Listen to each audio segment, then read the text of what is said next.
Oke, bismillahirrahmanirrahim. Assalamualaikum warahmatullahi wabarakatuh. Waalaikumsalam warahmatullahi wabarakatuh. Wassalamu ala asrofil anbiya Wassalamu ala alihi washabbihi ajma'in. Amma ba'd. Tama-tama mari kita berikan syukur pada kehadirat Allah Subhanahu wa taala yang telah memberikan kita nikmat sehingga kita bisa berkumpul dalam forum ini dalam keadaan sehat walafiat. Kedua kalinya salawat dan salam tak lupa tercurahkan pada Nabi kita Nabi Muhammad Sallallahu Alaihi Wasallam yang telah membimbing kita dari zaman gelap menuju zaman yang terang benderang, yaitu Adilul Islam. Perkenalkan, selamat pagi, siang, malam dan seterusnya dimanapun kalian berada. Perkenalkan, nama saya Alvin Nur Putra Marti sebagai host dalam podcast Islamic Studies Talk kali ini dengan narasumber. Bersama saya Rafiki Samu Ramadan dan saya Dana Risma. Jadi kita di sini akan mengadakan acara podcast bahas tentang penerapan nilai-nilai Islam dalam pemberitaan korupsi di media massa. Tetapi sebelum itu, apa sih KPI itu? KPI itu adalah komunikasi penyiaran Islam atau ilmu komunikasinya agama Islam, itu istilahnya ya di UIN. Jadi kita kalau mau tahu narasumber-narasumber kita ini juga dari prodi KPI atau komunikasi penyiaran Islam. Kita tanya-tanya dulu ya sama narasumbernya ya. Mas Rafiki sama Mbak Dena. Kenapa tuh? Bagi kalian itu kenapa sih mau masuk KPI? Dari siapa dulu nih? Dari Mas Rafiki. Siap. Komunikasi penyiaran Islam dengan niat awal komunikasi ya. Cuman karena pada saat itu tidak mendapatkan SNM, cuman dapatnya SPAN, jadi mencari yang sedikit mirip lah. Kan SPAN tuh nggak ada umum, rata-rata agama. Cuman melihat KPI komunikasi penyiaran Islam, cuma tambahan Islam doang nih kayaknya, mungkin bakal sedikit mirip. Ya, ternyata pas masuk lumayan beda juga. Karena ya kok milih juga karena pas mencari tahu tentang KPI sendiri tuh memiliki prospek kerja yang banyak, Mas. Penyiaran, apalagi zaman sekarang yang masih rata-rata pengguna siapa sih nggak tahu sosmed membutuhkan tentunya beberapa tim sebagai penyiaran, bikin konten kreator dan sebagainya. Menurutku bakal worth it sih untuk masuk KPI. Jadi masuk ke situ. Ini curhat ya guys jadinya. Iya. Oke, ya. Lanjutnya Mbak Dena, kenapa mau masuk KPI? Apakah kepetek atau Pilihan pertama itu kan hubungan internasional. Oke. Sama pilihan kedua itu ilmu komunikasi. Terus nggak diterima kan? Di situ ada jalur yang namanya SPAN.IN. Waktu itu diajak temen, akhirnya milih jurusan yang paling cocok. Yaudah. KPI. Ya. Oh begitu. Berbeda dengan saya ya. Saya KPI, saya bahagia saya itu. Oh berarti milih karena hati nurani gitu Ya ya? begitulah bisa ngomong. Ini kita ini kan membahas tentang jurnalistik juga ya dalam KPI. Salah satu narasumber kita itu juga mengikuti UKM yang namanya itu Lembaga Pers Mahasiswa Aroaita. Itu Mas Rafiki ya. Belum. Nanti ada pertanyaan tentang jurnalistik juga dalam beretika seperti itu ya. Kita kan sebagai seorang Islam mementingkan apa itu adab dan beretika. Apakah langsung saja? Oke, jadi kali ini kita itu saya itu ada beberapa pertanyaan untuk narasumber kita.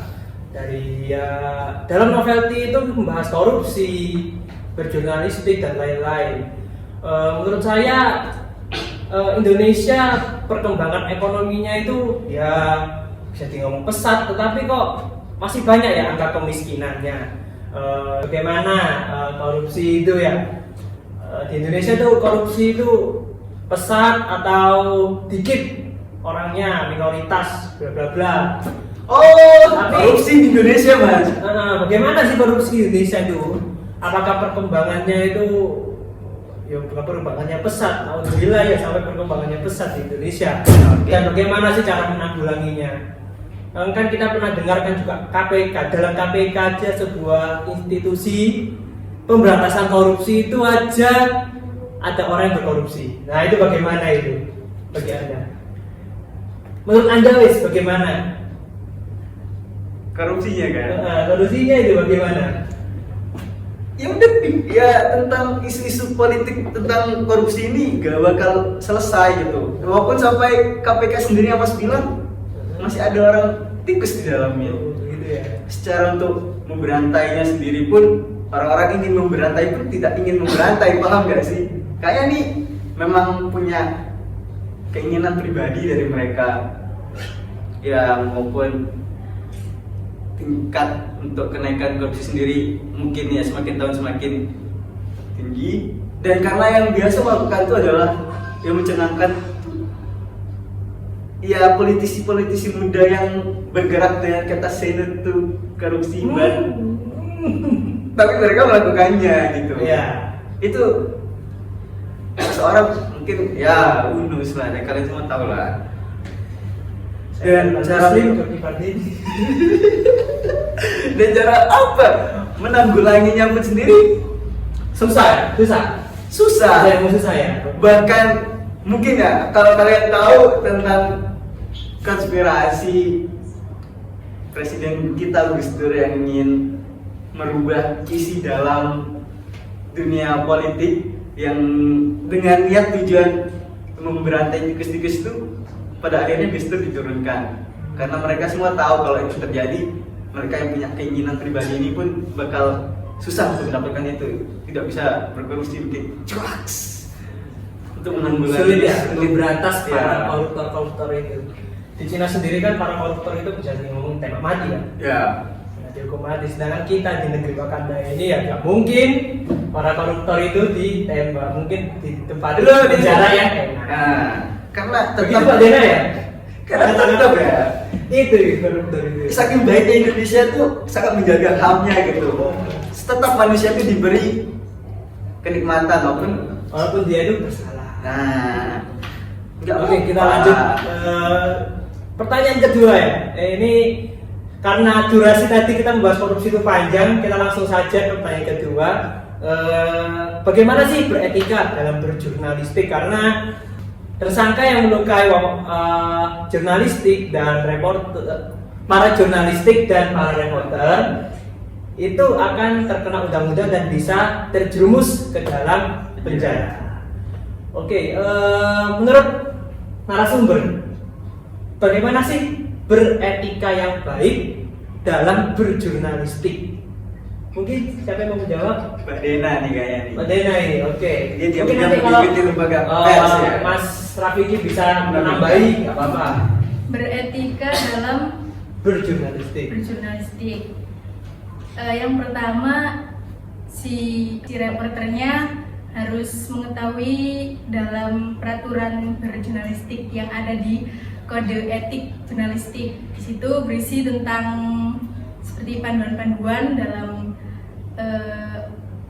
berwawancara yang baik, yang sesuai.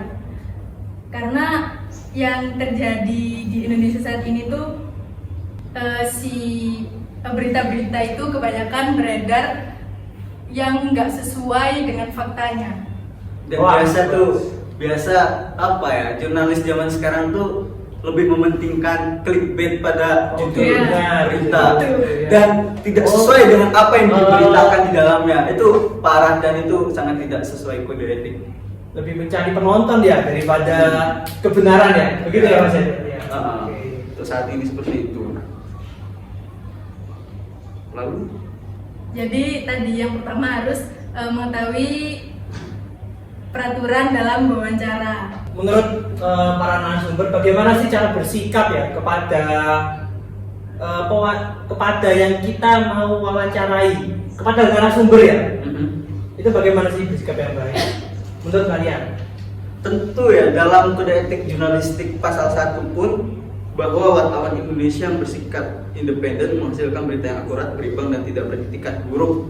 Berarti dengan jelas kalau bisa tidak menyinggung si yang ditanyai. Jadi mungkin jangan sampai membuat yang ditanya itu merasa seperti ini seharusnya tidak boleh ditanyakan gitu. Oh. Hal-hal berbau privasi dan sebagainya.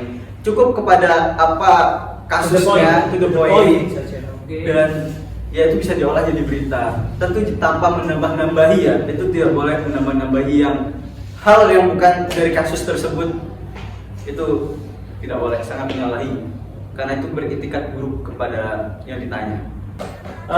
Oke, menurut kalian ini pertanyaan ketiga, bagaimana sih menerapkan ajaran Islam dalam berjurnalis?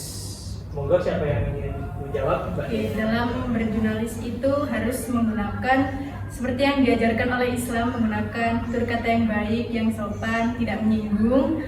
Terus itu didasarkan dengan faktanya. Gitu. Ini tidak beli hoax ya, Pak Iya, ya. betul. Jadi kita juga dalam UIN ini ada UKM yang bernama Lembaga Pers Mahasiswa Ar-Aida. Kebetulan saya juga ikut LPM Ar-Aida tersebut. Doakan Mas Rafiq juga ikut juga LPM Ar-Aida. Semoga kita bisa menjadi para jurnalis yang bermanfaat bagi UIN dan seluruhnya dalam bermasyarakat.